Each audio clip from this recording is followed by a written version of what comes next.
Bueno, Manu, bienvenido al de Mesa Prop, de más cerca, nuestro programa de entrevistas de aquí de la Biblioteca de Tortosa. Estamos muy contentos, muy emocionados de tenerte. Muchísimas gracias por aceptar nuestra invitación. ¿Qué tal? ¿Cómo Nada, Juan, estás? para vosotros por el rato y el hueco, pues muy emocionado, encantado de estar aquí, echarle un ratito de libros y literatura. Qué guay.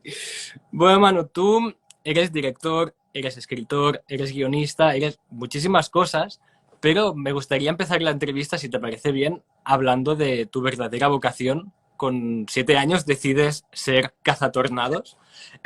Cuéntanos un poco de dónde sale Pues eso. en el fondo de la película, de una película, vaya, de Twister se llama la película, que va Ujú. de tornados, es una película del año 96, 97 creo. Yo la vi con 7 años en el cine, no tenía ni idea de lo que era un tornado, porque aquí en España no, No por hay suerte mucho. no hay muchos de Ujú. esos.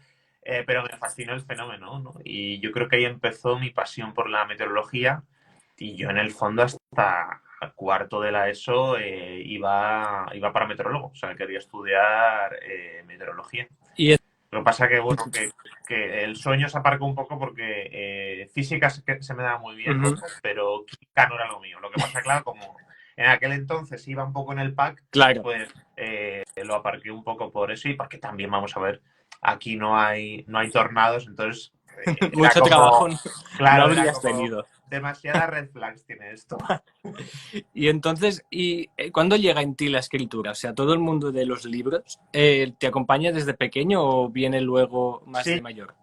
yo desde siempre, desde que era muy, muy Ujú. pequeño, fíjate, pues por esa época, yo creo que mis abuelos me regalaron un ordenador, o sea, el primer ordenador hecho. Lo primero que hice yo con ese ordenador, además de empezar con el Paint, que era este Ujú. programa del Windows Súper gráfico y tal, novedoso. empecé a escribir. O sea, en el Word que había por aquel entonces, empecé a escribir mis historias y siempre, la verdad, que he sido desde muy, muy pequeño, he sido un chaval que siempre ha tenido mucha imaginación. Me ha gustado mucho, pues eso, contar historias, Ujú. cuentos, leyendas, siempre me ha fascinado ese tema. Pero claro, yo en el fondo nunca no me había planteado dedicarme profesionalmente a esto, ¿no? Entonces sí que es cierto que la literatura llegó de una forma muy, muy, muy orgánica a mi vida, porque yo obviamente cuando me planteé dedicarme al Ujú. cine profesionalmente fue cuando empecé a estudiar comunicación visual, porque en el fondo luego también todas mis pasiones, ¿no? Han estado un poco ligadas y relacionadas mucho con el séptimo arte, con el cine. Y fue entonces cuando me planteé hacer de ello mi profesión. Y me acuerdo perfectamente que cuando grabé mi primer cortometraje, además de un guión que escribí yo, dije, yo me quiero dedicar a esto. Por eso yo me he forjado antes y me he formado antes Ujú. como guionista y dentro de la narrativa audiovisual que como escritora, a pesar de que he estado escribiendo desde Desde que era siempre. muy, muy, muy pequeñito.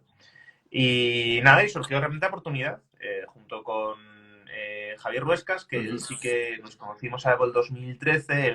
Él sí que era un autor que tenía ya mucha experiencia, había publicado un montón.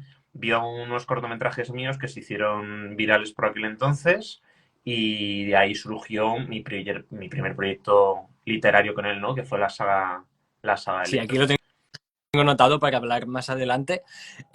Pero, ¿recuerdas qué fue de lo primero que escribes? De pequeño, de estas historias que dices que Sí, tú yo, escribías. o sea, sobre todo y fíjate que todavía por aquel entonces yo cuando tenía 7 años yo todavía no había leído a Harry Potter ni nada de eso, pero sí que me fascinaba un poco el tema de chavales que tuvieran poderes, ¿no? De esto. Entonces, yo una de las historias que recuerdo es de niños que tenían poderes, que podían controlar los cuatro elementos, que es una cosa que, por cierto, en la saga Equilibrio está Ujú. muy presente, y era algo que me gustaba mucho. Yo creo que también pues por culpa de series que es, me acuerdo que de pequeño, pues por aquella época había mucho una serie que se llama El Capitán Planeta, ¿no? Capitán Planeta, es que básicamente va de unos chavales que tenían Sí. unos anillos, que cada uno era el nido de fuego, el anillo de agua, tal, no sé qué. Entonces, pues tenían poderes Era un y... poco tipo Avatar, ¿no? El Sí, bueno, sí, sí, Airbender. era súper parecido. Es más, el que se dice que Avatar se inspiró muchísimo Ujú. en Capitán Planeta. Lo que pasa es que Capitán Planeta tenía ese punto urban fantasy, ¿no? O sea, estaba Ah, vale. ambientado en la aquella época. Nuestro universo. Avatar planteaba un mundo fantástico completamente único y nuevo, ¿no? Con un world building tremendo. Entonces a mí eso me fascinaba y yo recuerdo que lo que escribía era sobre eso. También, curiosamente, escribía terror. ¿En serio? O sea, de pequeño. Sí, o sea, era algo que Ya me de gusta. pequeño. Sí, además que también es cierto que es una cosa que yo en el fondo sí, siempre lo digo, he hecho la culpa a mi madre de dedicarme a lo que me dedico porque Porque, fue ella pues bueno, quien desde pequeño no solamente me enseñaba las lecturas que me mandaban en el colegio, sino que también me animaba a entrar, pues me acuerdo yo en la biblioteca que teníamos del barrio o en las librerías y entramos y qué decía, guay. nos decía, bienvenidos a este maravilloso mundo, más allá del que os enseña en clase, que está muy bien, pero hay muchas otras historias. Y además que me acuerdo que decía, tú mira, echa un vistazo a los libros y os compro el que más os guste. Y yo me acuerdo que en las librerías a los que iba siempre eran a los de Pesadilla, Sí, de R.L. Stein, que al fin y al qué cabo curioso. R.L. Stein hizo una cosa súper inteligente en aquel entonces, que fue a toda esa generación middle grade darle lo que Stephen King o Lovecraft daba a los adultos. Claro. Entonces eran historias de terror y ciencia ficción para chavales y yo los devoraba. Y a mí me encantaba. Bueno, y yo creo que tengo ahí en los típicos diarios que tengo ahí guardados de cuando era pequeño, tengo cada historia de terror, de Bueno, siempre fantasmas. puedes utilizarlo para Sí, escribir una novela ahora. sí, no, total, oye, ahí está guardado, nunca se sabe cuándo se va a desempolvar eso. Entonces, desde pequeño siempre me ha gustado todo eso, la verdad. Y entonces, antes de saltar al mundo como escritor, ¿no?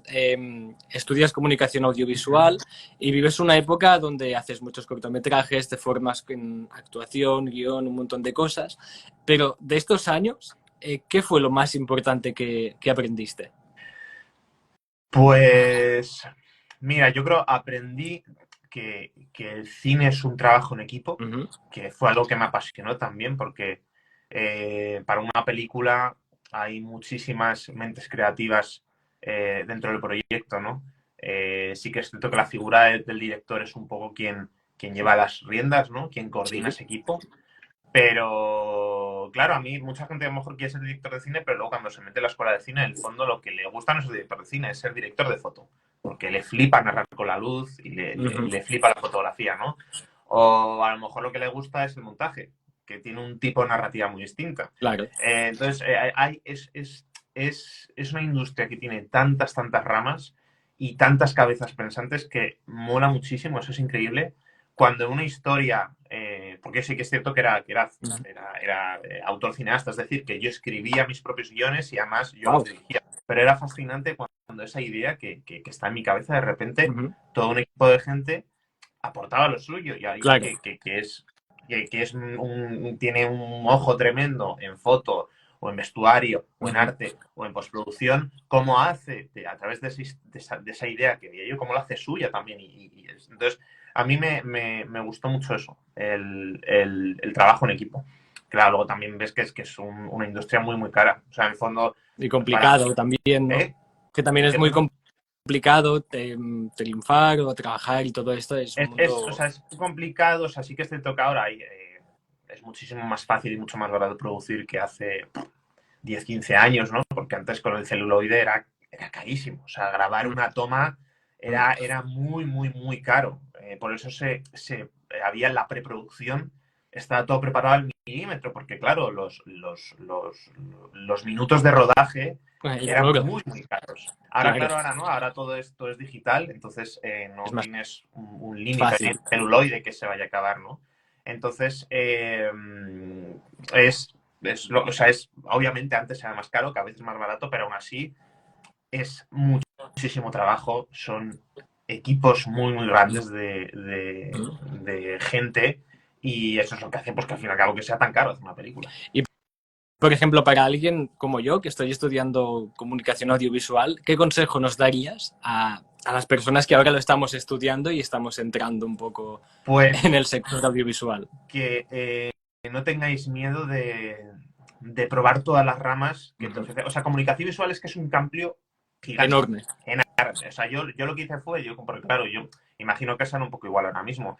Igual ahora sí que es cierto con la parte más de nuevas tecnologías, internet y redes sociales, ahí se abre otro nicho, ¿no? Pero claro, yo cuando entré, comunicación visual era cine, televisión y radio, Ujú. a rasgos generales, ¿no? Entonces sí que es cierto que yo, por ejemplo, Más o yo tenía menos. clarísimo yo tenía clarísimo que quería especializarme en Cine. cine. Y entonces, al fin y al cabo, a ti lo que la carrera de comunicación visual te da un poco la base, ¿no? Luego también depende Sí, pero mucho que de, luego... claro, luego depende de ti cómo quieras ampliar tus conocimientos y demás. Claro, yo no podía costearme una escuela de cine porque eran, Muy vamos, y siguen siendo caro. muy caras, ¿no? Entonces, sí que es cierto que yo lo que hice fue pues, formarme con cursillos, es decir, cosas que veía y que experimentaba en la carrera, pues aproveché y decía, pues ahora voy a hacer un curso de postproducción o un monográfico de foto, un poco también para saber exactamente a la hora de dirigir cómo son todas esas piezas y también yo como apasionado del cine saber, bueno, si lo que me gusta es dirigir o me gusta Claro, al otra rama, ¿no? Creo que eso es, final, si no vas probando todo un poco... claro, porque está como muy mitificado, ¿no? El tema de director de Mm. cine. Pero es que, insisto, es que mucha gente que a lo mejor quiere ser, esa persona que quiere ser director de cine o directora de cine, y luego cuando se pone a ver la cantidad de Claro. ramas que hay en una producción de cine, pues a lo mejor dice, no, es que a mí lo que me gusta es producción, o me gusta, como he dicho antes, fotografía, o vestuario, o arte, el equipo de artes, o sea, todo es fascinante. Entonces, es probar, es tener también Inquietud, esa igual. inquietud, efectivamente, por saber, porque el momento que sepas cómo es una película, todas las partes que tiene, ahí es coger y empezar a indagar en ello. Oh, pues Así que inquietud y obviamente rodar y hacer y no cosas, que parar, eso es siempre fundamental. estar Sí. haciendo cosillas, ¿no? Ver mucho cine también, obviamente. Hablo de la parte de cine, en televisión también, por supuesto. O sea, esto es como... Es que esto me hizo mucha gracia. Siempre vamos, jamás voy a olvidar una frase de un profesor que cuando entramos a la carrera dice, yo la verdad que flipo con estas nuevas generaciones, porque los de periodismo no ven el periódico, los de publicidad no ven anuncios y los de comunicación visual no vais al cine. Entonces, Es verdad, ¿qué has hecho en aquí? cierto modo, ¿Sabes? es verdad, sí, sí. Entonces, joder, ver sobre todo, yo insisto, hablo de cine porque es lo que estoy Ujú. más formado, ¿no? Pero ver cine clásico o cómo se hacían las películas de los 80, los 90, que no había los medios que hay ahora, y cómo sacan Claro, adelante todas esas producciones, y cómo a través de una cámara y focos de luz te narraban una una historia. historia, eso es aprendizaje. O sea, ver cine clásico es aprender de cómo se hacían las cosas antes y narrativa pura y dura, que eso es estupendo. Jo, pues muchas gracias, nos guardamos tu consejo. Pero bueno, vamos a seguir hablando de ti. Como ya has dicho antes, en 2015 publicas Electro junto a Javier Ruescas. ¿Cómo fue para ti dar el salto de más lo audiovisual allá escribir un libro? O sea, ¿te costó mucho? Mm, no, no me costó mucho. O sea, sí que es cierto que yo creo que ahí Javier fue un maestro estupendo porque Ujú. él supo, claro, yo al fin y al cabo, y yo creo que se fusionan mucho los dos estilos, ¿no? Porque sí que es cierto que en literatura la narrativa es fundamental. Yo al fin y al cabo, a la hora de narrar, yo sabía narrar con imágenes, es decir, yo narraba lo que en mi cabeza me imaginaba cuando ponía una cámara y cómo se veía la cámara. Por eso también en el fondo mis libros son tan cinematográficos, porque yo cuando Ujú. escribo inconscientemente pensando en una narrativa audiovisual. Entonces, ¿qué pasa? Pero que no es lo mismo la narrativamente que tú ves eso hay que traducirlo, ¿no? O sea, traducir esa narrativa en palabras es un proceso, que es lo que me costó. ¿Qué pasa? Que lo bueno que tiene el guión es que el fuerte es el diálogo. Es decir, o Claro. sea, los diálogos son fundamentales en guión. Entonces, claro, mis diálogos son muy realistas, son muy costumbristas, entonces se fusionan mucho los dos estilos. Y la verdad es que para mí, si hay una palabra que define cómo fue ese cambio, ese proceso, y es para mí el principal motivo por el que me he quedado en literatura y porque estoy apostando más por mi carrera como autor, es por la libertad de no estar atado a un presupuesto. O sea, tú ten en Claro. cuenta que en guión todo lo que escribes Luego tienes se tiene que rodar, que... se tiene que hacer. Entonces, estás atado a un presupuesto.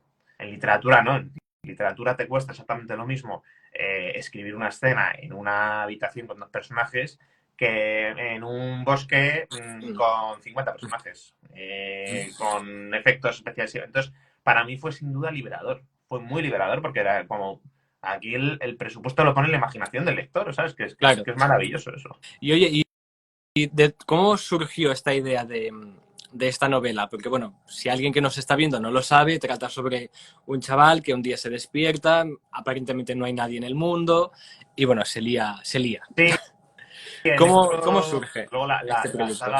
la saga de Electro, que es una trilogía, es una distopía, ¿no? Yo creo que sin duda bebía y bebe, obviamente, de todas esas distopías que nos fascinaban tanto a Javier y a mí, ¿no? También hay una mezcla de ciencia ficción y fantasía, pero sí que es cierto que nosotros lo que queríamos, porque por aquel entonces todas las distopías que había era como que tú directamente te presentan el mundo y Ali, ya tenías que creerte esas reglas, ¿no? Nosotros lo que queríamos hacer de alguna forma era que el lector y el personaje protagonista estuvieran en igualdad de condiciones y que fueran descubriendo ese mundo, ¿no? De ahí la premisa de que de repente un día, pues Ray, ¿no? Que es como se llama este chaval, pues de repente se va a dormir y cuando despierta es como si hubiesen pasado muchísimo tiempo, está completamente solo, está en un ambiente apocalíptico y se encuentra este mundo en el cual, pues de repente todo el mundo necesita unas baterías No, te para poder guía vivir. para que Y él funcione. no. Entonces, claro, de ahí la idea de juntar, porque el primer libro de Electro se junta lo que es la narración en tercera persona con unas Un páginas diario. de diario en primera persona, que ahí en ese diario se va contando cómo el mundo ha llegado a lo que es, ¿no? Entonces, la verdad es que nos pasamos muy, muy bien. Fue muy, Bueno, yo es que recuerdo, o sea, yo lo recuerdo con muchísimo cariño. Fue además ser una historia unos libros que funcionaron muy bien, que llegó a muchísimos hogares. es que son Y muy buenos. O sea, si alguien no los ha leído, pues leéroslo me porque alegro que los disfrutas, porque la verdad que yo es una saga que tengo muchísimo cariño. Y además parece mentira, pues que el año que viene ya hacen 10 años wow, desde que se publicó Electro. joder. Así que tremendo, tremendo. Pues mira, la siguiente pregunta es también en relación con esta novela que yo la descubrí con 15 años y en muchos aspectos me cambió la vida. Y Sí, entonces, sí, sí. Lo único que no lo voy a explicar porque es muy largo, pero sí, sí, o sea, la encontré. Fue de estos libros que lo encuentras en cuando tú estás muy mal y te salva. joder, Pues pues, así fue esta pues me trilogía. Y alegro, entonces, oye, que te refugiaras tanto en ella en un momento sí, complicado, sí, la sí, verdad. yo estoy muy tranquilo, pero mi niño de 15 años está chillando ahora mismo por dentro. Pero te quería preguntar, que no sé hasta qué punto eres consciente de lo mucho que puedes ayudar a la gente a través de lo que tú escribes. Uf, joder, la verdad es que me emociona mucho lo que me has dicho. Oye, de verdad te lo agradezco, es muy bonito. No, yo Gracias a soy ti. consciente. Tú ten en cuenta que y esto va a sonar muy poético, ¿no? Muy de Ujú. artista intenso, pero sí que es cierto que yo cuando escribo para mí es una necesidad. O sea, es como respirar, para mí es una forma de gestionar mis emociones, Ujú.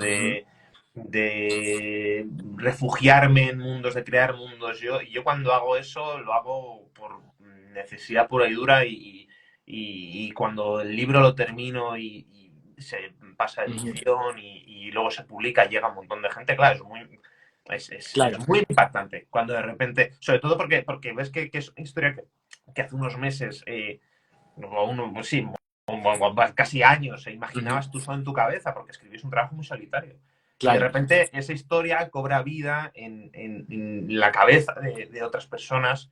Y a mí me emociona mucho ir a ferias y ir a charlas y presentaciones porque es genial cuando de repente alguien que no conoces te habla de algo ¿qué has que hecho sí que tú? ¿No? conoces y que esa persona también conoce. Entonces de repente es como un momento de unión, de Como nexo una y es muy bonito. conexión muy guay, ¿no? Es muy bonito, sí, sí, sí. Vamos, no se puede explicar, me cuesta mucho explicar la sensación con palabras. Oh, qué guay. Y oye, investigando para la entrevista, una cosa que no sabía es que también has trabajado haciendo book trailers en editoriales. Qué guay, ¿no? ¿Cómo terminas haciendo esto? Pues fíjate cómo termino, cómo sigo, básicamente. Yo llevo haciendo book O trailers sea, como... desde hace tanto 10 años. O sea, tengo un pequeño proyecto que además tiene una web que se llama tubooktrailer.com. Ujú, Llevo haciendo book trailers desde hace 10 años. O sea, desde que me metí en el mundo editorial, decidí un poco... Yo siempre me ha gustado mucho fusionar, ¿no? ujú. Los dos mundos, el audiovisual con el editorial. Y sí que es cierto que a raíz de la pandemia hubo venga, pues claro, al encerrarnos todos, pues la única Claro. forma de llegar al público era a través de esto, ¿no? Del móvil. Ujú. Y un repunte tremendo de book trailers. Las producciones se multiplicaron y bueno, he tenido la inmensa suerte de currar con grandes editoriales como Penguin, ¿no? Penguin Ujú. Random House, que tiene muchísimos sellos. Y, joder, pues es que podía hacer book trailers de Julián Navarro, de Javier Castillo, de Isabel Allende, o Wow. sea, de grandes nombres de la literatura, de Ujú. nuestra literatura, ¿no? Al fin y al cabo. Y es algo que me encanta porque lo disfruto mucho con el equipo de marketing.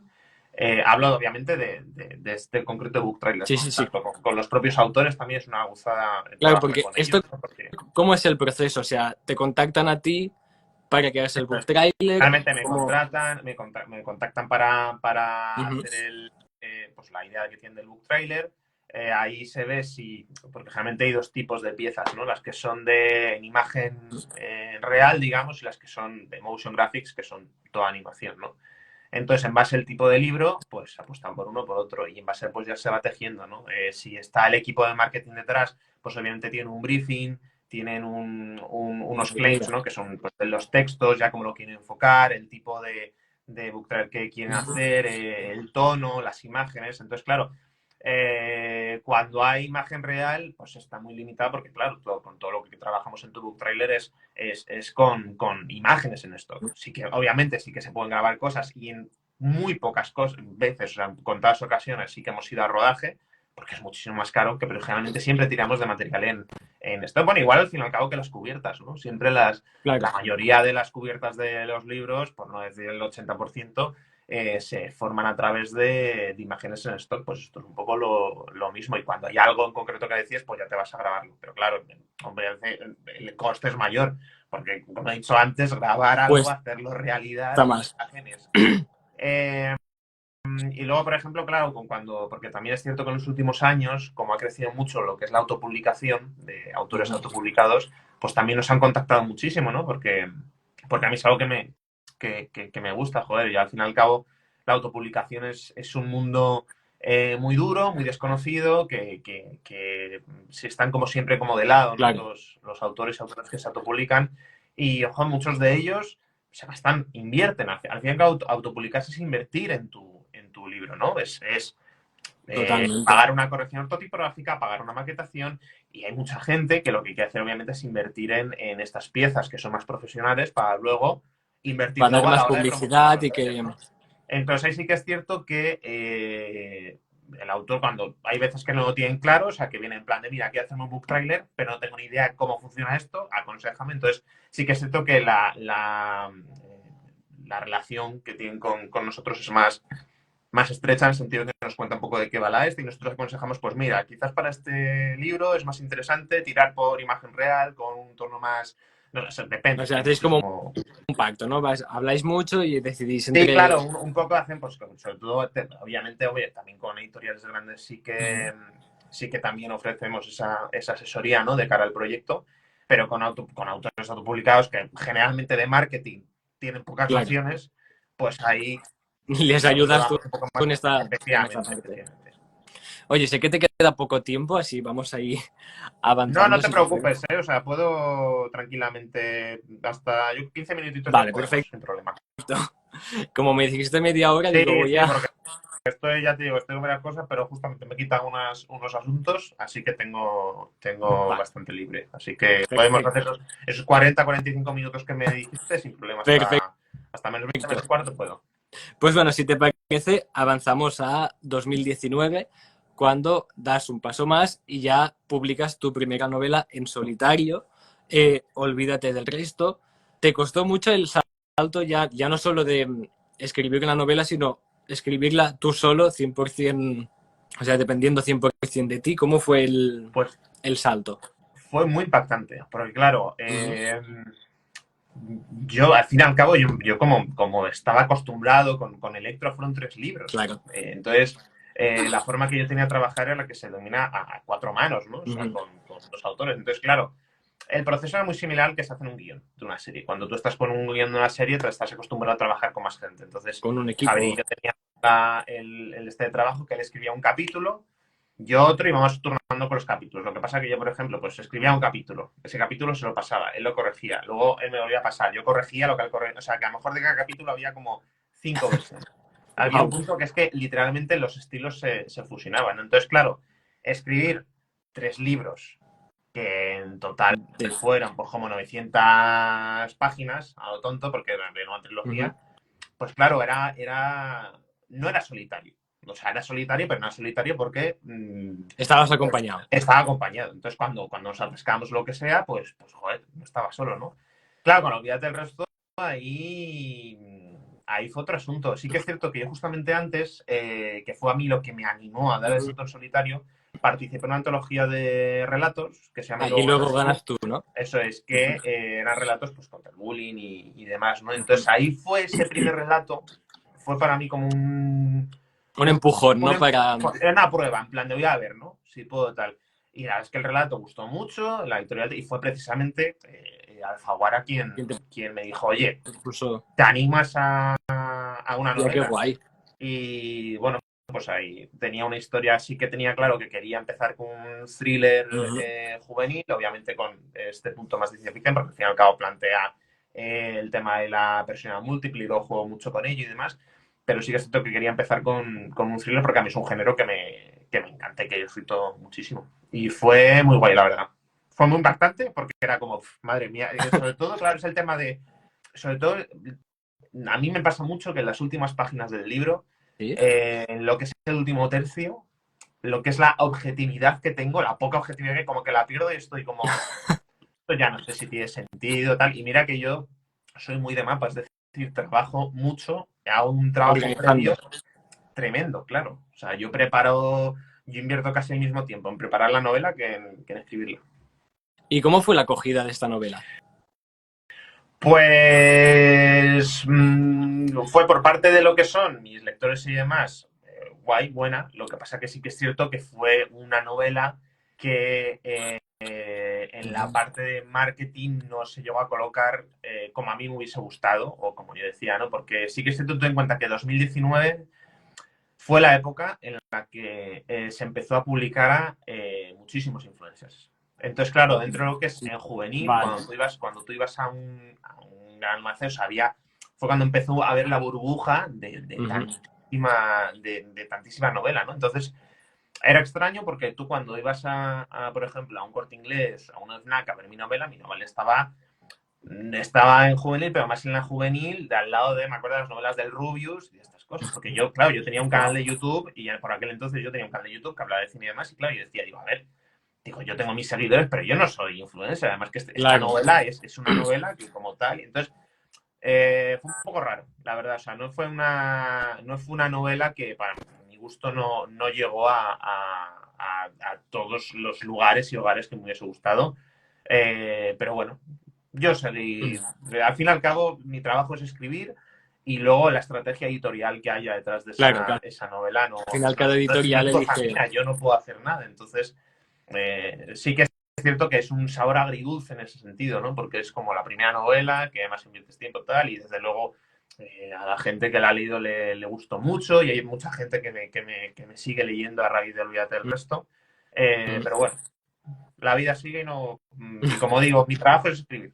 La estrategia que se tenga luego la editorial con el libro no es cosa mía, no es responsabilidad mía. Claro.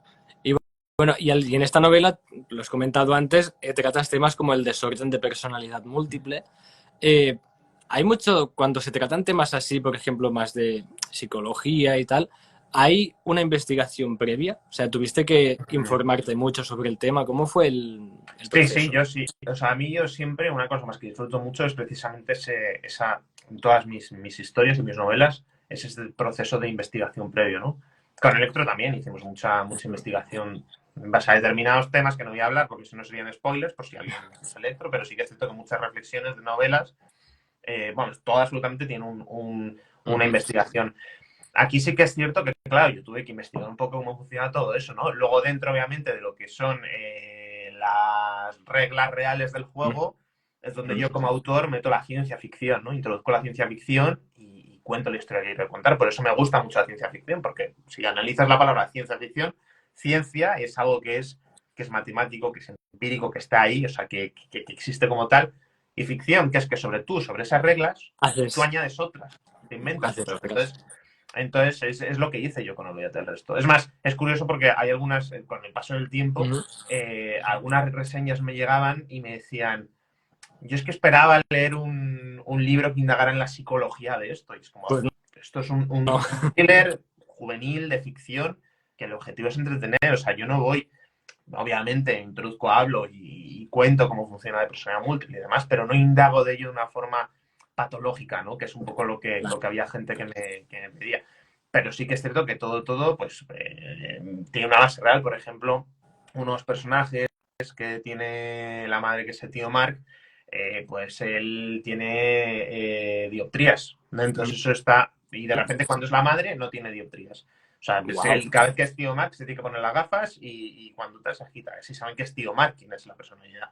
La gracia de todo esto está basado en que hay casos de ¿Pasa de verdad? Pasa, por ejemplo, con intolerancias. Pues de repente una persona puede ser alérgica a, yo qué sé, al polen o intolerante a la lactosa y luego de repente cuando tiene la otra personalidad, pues puedes beber un vaso de leche tranquilamente. Curioso. Entonces, claro, eso yo lo llevé un poco pues a un tema más explícito, ¿no? Que es como la propia visión del este. Entonces, ahí voy que yo le doy el añadido extra de lo que es la ciencia ficción, efectivamente. Oye, pues ya estamos casi para ir terminando la entrevista. Si quieres, hablamos un poco de tu último proyecto, la biología equilibrio, de la que hace poco se ha publicado la última parte, ¿no? ¿Qué puedes contar de este? No se publica el 20 de febrero. O sea, estamos a menos de 2 semanas. ¿Y qué nos puedes contar de este proyecto sin hacer spoilers? Pues mira, Equilibrio, además que tú que te has leído Electro, yo Equilibrio es un poco una vuelta a mis orígenes dentro de lo que es esos mundos que mezclan fantasía con ciencia ficción, pero llevado digamos, a mis lectores más adultos, en el sentido de yo al fin y al cabo con Equilibrio quería ofrecer una historia de ciencia ficción, de fantasía, de aventuras, que tuviera mogollón de referencias de cine, o sea, es un cóctel que tiene básicamente todo lo que me gusta a mí en literatura y cine, dirigido a mi generación, a los millennials. Para mí quería a través de esta historia reflejar pues, las inquietudes y los problemas que tenemos como vamos, los de nuestra generación, ¿no? Que pues, somos una generación que al fin y al cabo con nosotros las reglas del juego que nos llevan contando y diciendo que hagamos desde que somos pequeños, es decir, tú te sacas el colegio, te sacas el bachillerato, haces tu carrera, luego tienes tu trabajo y tienes tu sueldo que te permite tener una hipoteca y formar tu familia y tener tu coche, y si te lo matas bien, hasta tal. Mira, aquí tenemos un invitado.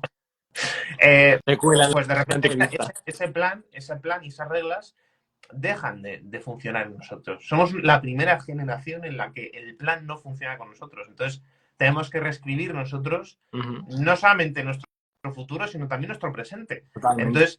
Entonces, todas esas frustraciones, esos miedos, ese pensamiento y demás era algo que he impregnado a todos los personajes de Equilibrio, ¿no? Más allá de todas las reflexiones que hago, pues también, por ejemplo, quería hablar un poco de lo que como ser humano, cómo te enfrentas a pues situaciones en las cuales te dicen, pues como pues en la pandemia, lo que sea, que te llega y dicen, no, esto va a pasar. Y dices, bueno, no va a pasar. No, sí, va a pasar. Y va a pasar y va a haber un cambio completo en tu vida y tienes que aceptar esa nueva realidad, ¿no? Entonces, de todo eso es lo que quería reflexionar en esta biología, sin aparcar, obviamente, lo que es pues todas esas referencias, esos guiños que a mí me enamoran, tanto de cine como de literatura. Y mira, respecto a estos libros, por aquí una cuenta llamada Books and Mark te pregunta si Amber, Mila y Yago aparecen en Colapso. Sí, claro. Vamos, o sea, Equilibrio, además, yo ten en cuenta que los tomamos aquí a los dos, o sea, la biología de Equilibrio al fin y al cabo se concibió como un libro es que además no sé si se puede apreciar, pero es que hasta se unen todos. O sea, es Qué un guay. libro que yo dividí En en dos dos partes. partes. Sí, sí. Es un libro que yo dividí en dos partes. Entonces, cuando termina, la gente que se ha leído Equilibrio, yo además quise poner al final del libro, Equilibrio continúa con colapso, porque es que o sea, hay ciertas cosas que se terminan, pero otras que se quedan muy abiertas, ¿no? Y es más, en el caso, por ejemplo, de Amber y Yago van a cobrar mucho más protagonismo que en Equilibrio. Entonces, al fin y al cabo, en Equilibrio yo planteo un tablero de juego con las piezas que son los personajes. Cuando avanzas, es un libro además que es curioso cuando la gente se lo lee porque me escribe a lo mejor hasta las 100 páginas, tú como lector estás diciendo, ¿pero esto qué es? Porque claro, ¿Qué son está tres pasando? mundos, son muchos personajes, estoy pasando de la ciencia ficción a la fantasía, luego con temas realistas de por medio, entonces las 100 primeras páginas de Equilibrio es de presentación, es Ubicarte, ¿no? como tú lees, Entender. o sea, tú lees, tú déjate llevar y va a haber un momento que en esas piezas de puzzle que están como dispersas van a empezar a encajar. Empiezan. ¿Qué pasa? Que al final de Equilibrio tú ya conoces las reglas del juego. Entonces, claro, ahora en Colapso se va a seguir jugando con ello y la verdad que me lo paso muy bien. He de confesar que yo me lo he Qué pasado bien. muy, muy, muy bien escribiendo esta biología. Y oye, Manu, después de tantos proyectos, tantas cosas que has hecho, ¿hay algún proyecto, ya sea de escritura o no, que le guardes especial cariño? ¿Publicado, dices? Bueno, de O... todo lo que has hecho, ya sea algún cortometraje, algún libro que hayas publicado, algo que dices, esto me lo guardo con mucho cariño por el motivo que sea. Pues fíjate, yo de libros que guardo con muchísimo cariño, Cartas del Desierto, que es justamente el que publiqué después de Olvídate del Resto, le tengo mucho, mucho cariño. Punto número uno, porque es un libro que justamente se publicó el 10 de marzo del 2020. Es decir, 4 días antes de que se decretara aquí en España Ostras, el estado de alarma. Y claro, fue una faena, porque toda la estrategia que había y demás claro, se fue fue al al garete un poco, garete. ¿no? O Al sea, garete, sí, sí, sí. Sí que es cierto que es un libro que curiosamente ha funcionado mucho mejor en Latinoamérica que en España, porque en Latinoamérica, cuando aquí en España se vio el percal, se retrasó mucho la fecha de publicación en Latinoamérica. En Latinoamérica, cuando estuve de gira este pasado octubre, muchísima gente venía con Cartas del Desierto. Y es un libro que yo tengo mucho, mucho cariño porque yo creo que es uno de mis libros más personales. Plantea, para quien no sepa, yo planteo el regreso del servicio militar obligatorio. Es una distopía que plantea el regreso de esta mili, ¿no? Y digamos que el peor sitio que te puede tocar para hacer este servicio es el desierto, ¿no? Entonces, toda la historia se desarrolla íntegramente en el desierto. Y ahí conocemos pues, a personajes que son jóvenes, que son conflictivos, que por eso les mandan a este desierto, ¿no? Porque el Estado les considera que son peligrosos. parásitos, ¿no? Sociales, que no valen para nada, entonces les mandan ahí. Y es una historia que, bueno, pues yo escribí en un momento de mi vida muy, muy particular, muy delicado.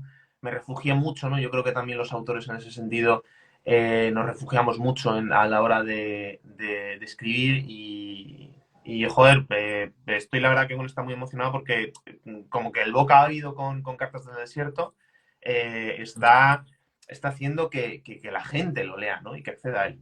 Mira, hablando de Cartas Qué del bien. Desierto, el gato está ahí porque no se ve, pero el póster que hay ahí justamente es, a ver, espérate, a ver si puedo decirlo. Ahí está.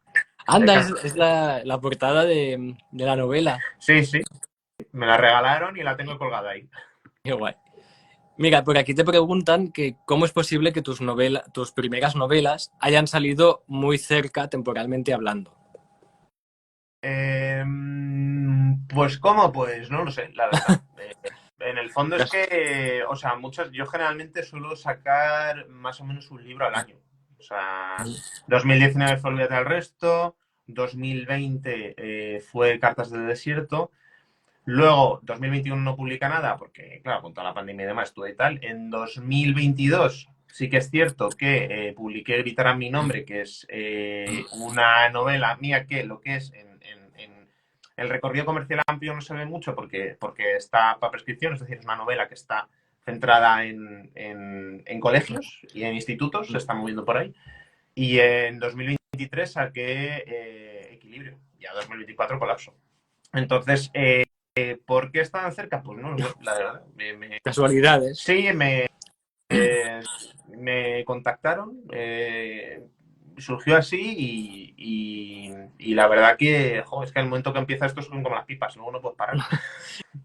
Y no sé si puedes decir nada o no, pero ¿estás trabajando en algún proyecto que puede que veamos pronto?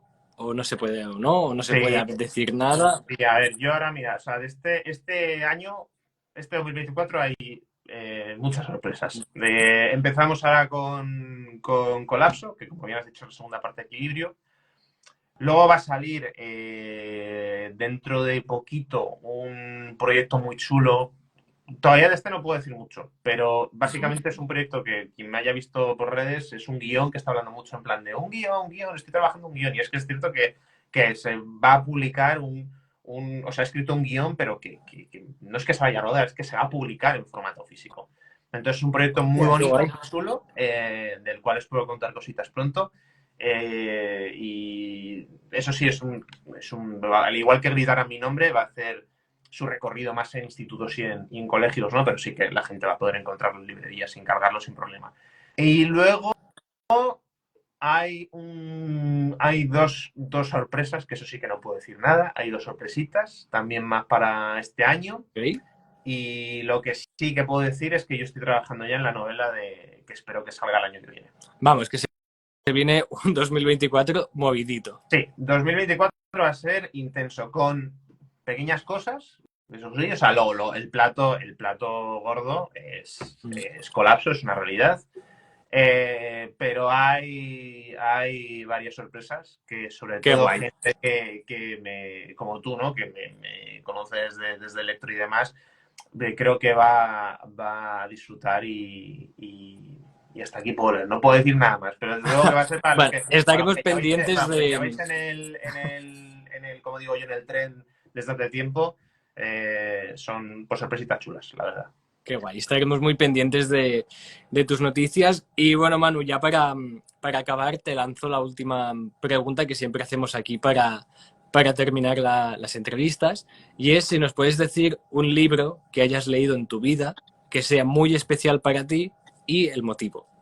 Pues mira, siempre digo lo mismo porque es una realidad, pero yo es que de verdad que siempre animo a todo el mundo a que se lea este libro, que es Marina, de Carlos Ruiz Zafón. Yo este libro, esta joya, que es una historia romántica de amor adolescente con tintes de terror y góticos, ambientada en Barcelona, a mí fue una historia que yo leí con 13 años y fue ese momento que tú como lector, yo pasé de ser como juvenil a medio adulto, ¿no? Fue una novela que de repente leí y me hizo crecer, ¿no? En ese sentido. Entonces, fue una novela que me generó muchas emociones, me enamoró, me aterró, me fascinó, ¿no? O sea, es de la primera yo novela que recuerdo que fuera tan sensorial, que de repente podía estar leyendo y sentir el frío y demás, en Wow. un lenguaje además que era para mí, o sea, a mí me voló la cabeza, me gustó muchísimo y curiosamente pues la releí o sea, la he releído varias veces, pero sí que es cierto que la última vez aproveché la pandemia y dije, venga, voy a leer Marina. Hijo, es que me maravilla, o sea, que Marina de Carlos Ruiz Zafón, para mí fue la novela que me hizo ver que hay vida más allá de lo que te recomiendan en el colegio o en el instituto. Y fue pues, el salto, ¿no? Un poco a la madurez literaria por mi parte. Pues mira, justo ahora creo que esta novela es lectura obligatoria en el instituto porque casi cada día viene alguien adolescente a pedirnos este libro aquí en la Pues biblioteca. a mí es que me parece una joya. O sea, es que es mi libro favorito de Carlos Ruiz Zafón, que me parece un escritor magnífico, pero si me dices con cuál te quedas una, con Marina, sin duda. Pues mira, si te parece, con esta recomendación terminamos la entrevista, Manu. Muy bien. Muchísimas gracias por haber estado un rato charlando con nosotros. Nos ha hecho muchísima ilusión. Nada, por favor, a vosotros. Ha sido un gustazo y jo, me ha encantado todo lo que has dicho y todas las preguntas. Así que te agradezco Muchas gracias. mucho el tiempo. Estaremos muy pendientes de noticias tuyas. Muy bien, Seri. Oye, un abrazo muy fuerte. Un saludo a todos desde la Igualmente. biblioteca. Adiós. Chao.